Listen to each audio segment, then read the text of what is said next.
William Ruto is facing rebellion from very interesting quarters. Pastor Kanyare did an opinion poll in his church where he asked his congregants whether they will vote for William Ruto come 2027, and the results were very interesting.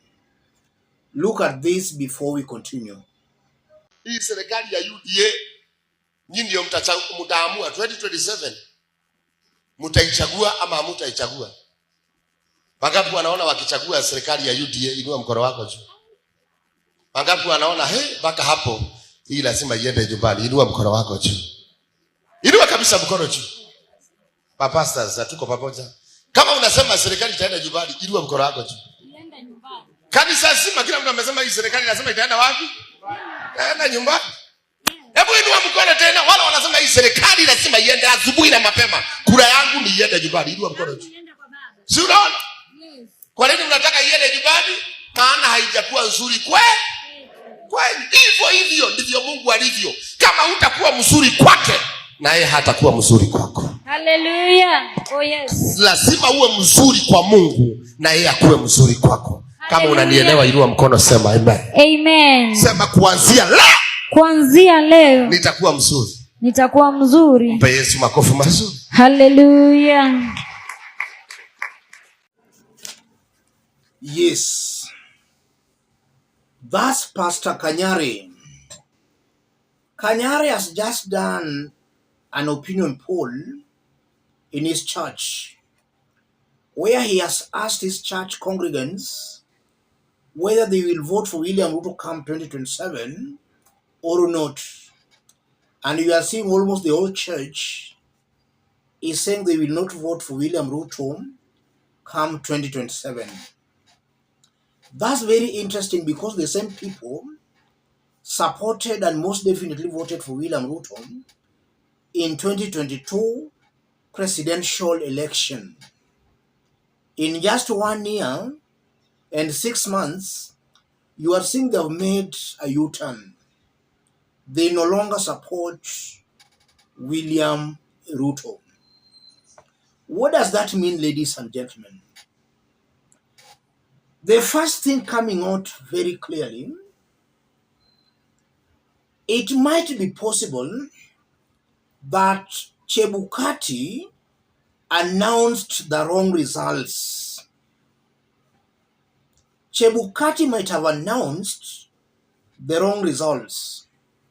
William Ruto might have not gotten the votes Chebukati gave him, because in just 1 year and 6 months, a popularly elected president cannot be that unpopular.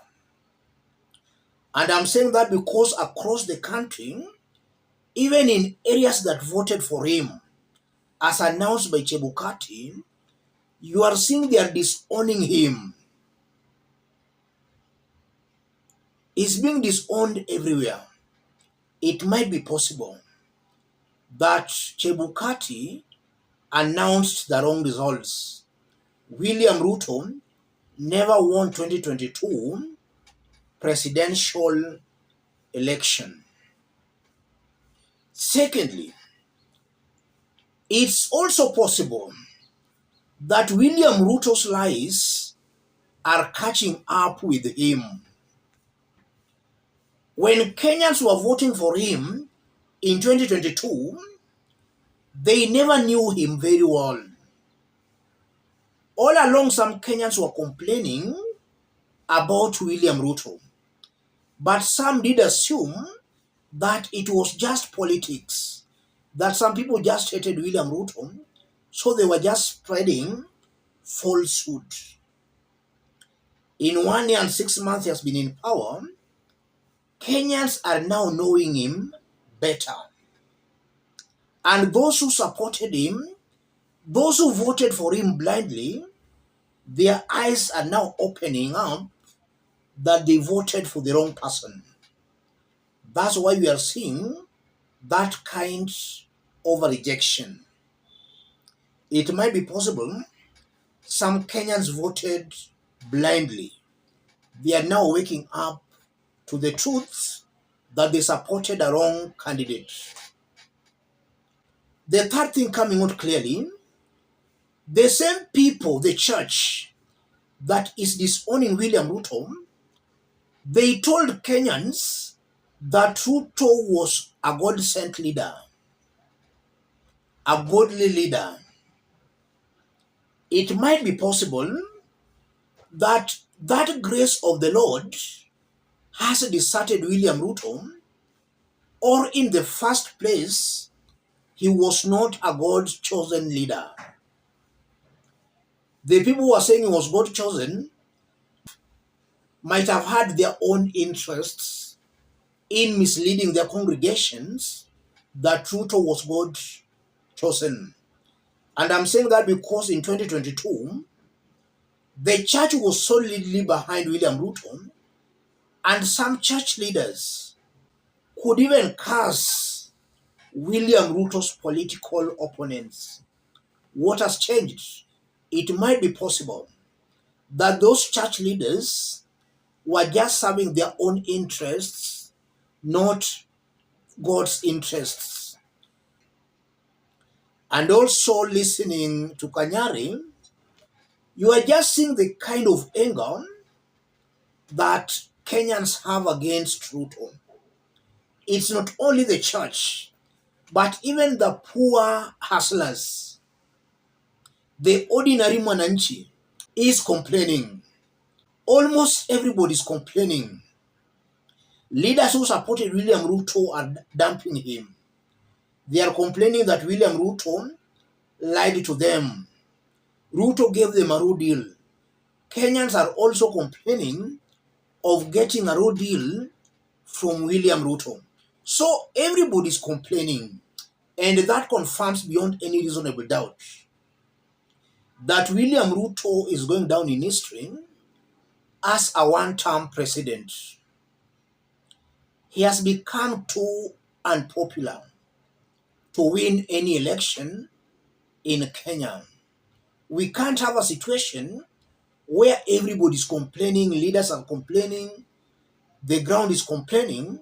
That confirms that Ruto has become too unpopular to win any election in Kenya. And I'm seeing a situation where it might be possible again that the gods have conspired to destroy Ruto. Ruto is deaf and blind. Kenyans have been complaining about William Ruto's rule, but Ruto assumes that those Kenyans are just making noise. He's not making any effort to actually find a solution to why Kenyans are complaining. He assumes that they're just making noise. And that's why I believe the gods have conspired to destroy Ruto. They have made him blind and deaf. He's not listening to Kenyans. The end result of it is that he will wake up in 2027 to see Kenyans against him. And that's why he is going down in history as a one-term president. Let me stop it there, ladies and gentlemen. If you are watching us but you have not yet subscribed, subscribe, give this video a like. Those watching us outside Kenya, drop a comment, let us know from which part of the globe you are watching us from. If possible, subscribe, give this video a like.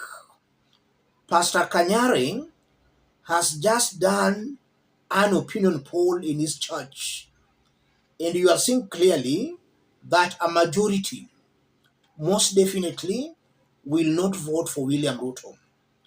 And if you leave Pastor Kanyare alone, InfoTrack has been doing some opinion polls. Clearly the ground is against Ruto. 77% of Ruto supporters are of a very strong opinion that the country is headed in the wrong direction. They were better off economically in Uhuru Kenyatta's government than in William Ruto's government.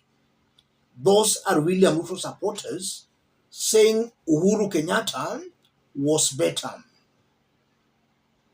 Ruto has become that unpopular. Let's meet in our next analysis. Thank you.